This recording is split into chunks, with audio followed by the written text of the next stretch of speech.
Frontières, attention. Alors qu'à la faveur du ralentissement de la pandémie, les frontières entre pays européens se font à nouveau faciles à franchir, certains veulent envoyer un message clair aux migrants. Vous n'êtes pas les bienvenus.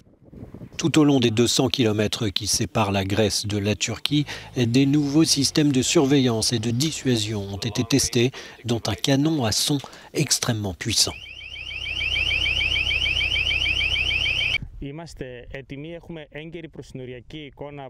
Nous sommes prêts. Nous avons une image très claire de toute la zone avec nos nouveaux systèmes et nous sommes prêts à diriger nos forces en conséquence sur les zones où une entrée massive de migrants pourrait être tentée.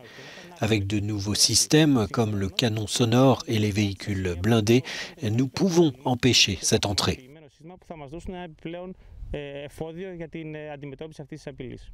L'Union européenne a investi 3 milliards d'euros dans les technologies de sécurité après la crise des réfugiés il y a 5 ans, lorsqu'un million de personnes étaient arrivées en Grèce.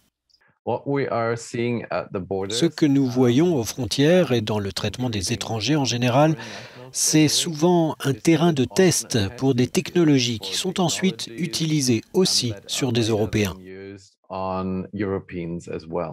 Le long de la rivière Evros, un mur d'acier et de nombreuses tours d'observation équipées de vision longue distance et infrarouge ont été installées. Les Grecs, face à face avec la Turquie, ont voulu parer à tout. Nous avons un voisin qui est toujours agressif. Il n'y a jamais de compromis de leur côté, seulement une position agressive.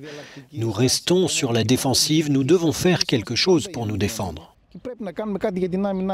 Malgré une situation souvent tendue et des heurts, comme sur ces images à Evros en mars 2020, le nombre de migrants entrés en Grèce a chuté de près de 80% en un an.